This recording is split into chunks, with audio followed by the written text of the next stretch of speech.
अस्सलाम वालेकुम दोस्तों, की हाल चाल है जी। दमदम निकल चुकी है जी। तो कपाह की बिजाई दौरान नाल शुरुआत हर बंदा कोई प्लांट कर जाता, कोई जमीन तैयार कर जाता। थानू दिखाने अज एक पुराना ट्रैक्टर चलता होया हल वाह रहा वा।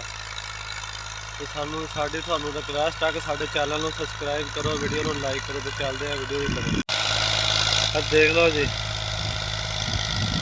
पुराना मॉडल आ मैसी 79 मॉडल ट्रैक्टर माशाल्लाह फिट है जी।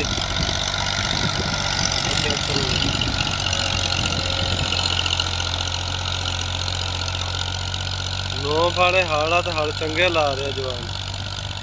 धुआं ट्रैक्टर बहुत मार रहा है, पता नहीं की मसला, पंप पुंप का मसला। देख लो जी, आ रहा वा ट्रैक्टर ते धुआं नहीं छड़ रहा, मसलसल आ देख लो। एक मिनट में दसियो लाजमी कि इनू की मसला, धुआं क्यों नहीं छड़दा।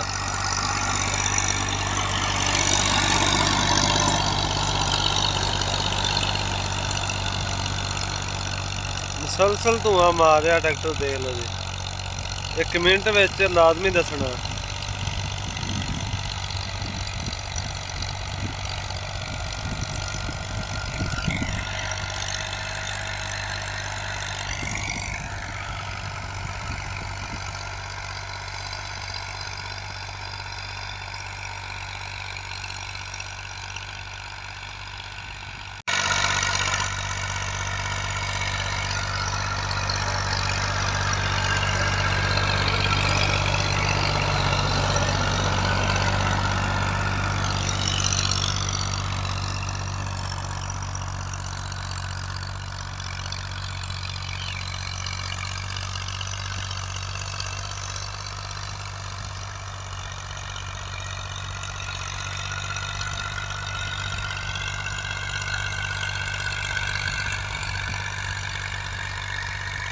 धुएं के बारे दोस्तों लाजमी कमेंट करके दसना वा। दुआवां याद रखियो। अल्लाह हाफिज़।